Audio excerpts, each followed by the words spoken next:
In the meantime, I graduated. My apologies, I wasn't so consistent in posting.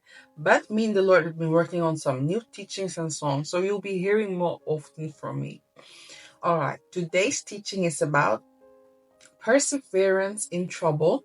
You will get a victory.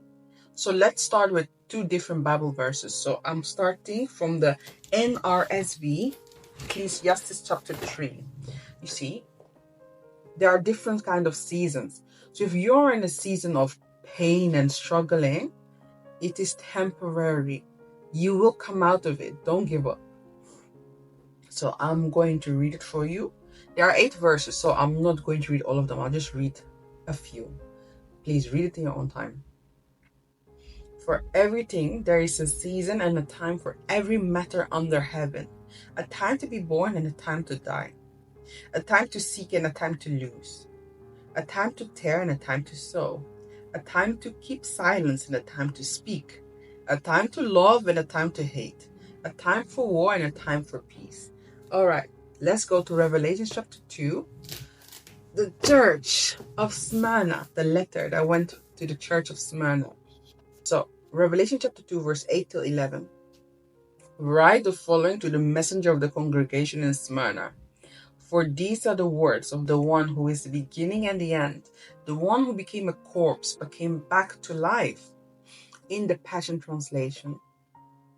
I am aware of all the painful difficulties you've passed through and your financial hardships, even though in fact you possess a rich treasure. And I'm fully aware of the slander that has come against you from those who claim to be Jews but are not, for they are a satanic congregation. Do not yield in the fear. Do not yield to fear in the face of suffering to come, but be aware of this. The devil is about to have some of you thrown into prison to test your faith.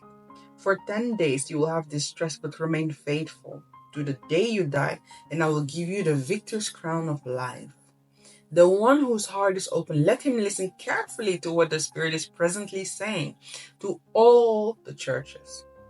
The one who conquers will not be harmed by the second death. You see, when you're about to reach a breakthrough, right? You're about to go to a different level. The devil is pulling like all his tricks he has to keep you from going to that different level, to keep you from advancing the kingdom of God. Why does he do that? Because he doesn't want anything good to come to you. When you're a child of the Most High God, when you go through a different level, you're going to advance the kingdom of God. He's going to give you more exposure. So therefore, you see, the devil doesn't want that.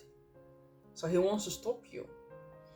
I'll give you an example of one struggle, trial you go through, because I'm not sure what you're going through, but the Lord is with you. So marriage. Now, the devil hates marriage between a man and a woman. Why?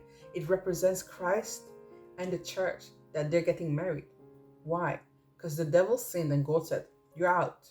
But we are made of flesh. So we sin and God says, I'm coming to die for you. I can't live without you. You have to stay with me. So as we are in the flesh, you give your life over to the Lord. And you make a mistake, you ask for forgiveness, he will forgive you. He's with his arms open wide. And when you ask him for forgiveness, he doesn't remember it. He's like thrown it away from him.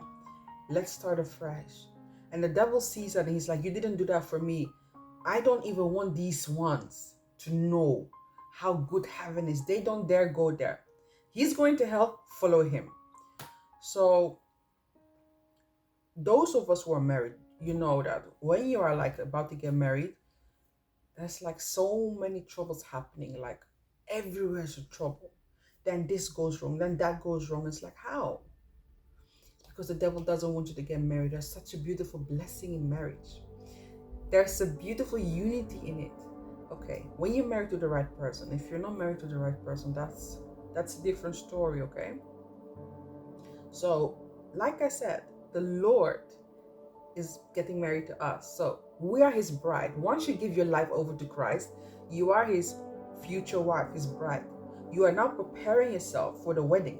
Everything is set already. So I'll explain to you in part 2 what that looks like. Like, how do you get yourself ready? And Is everything really set? I can tell you yes. It's just the bride who needs to get rest. So come back for part two.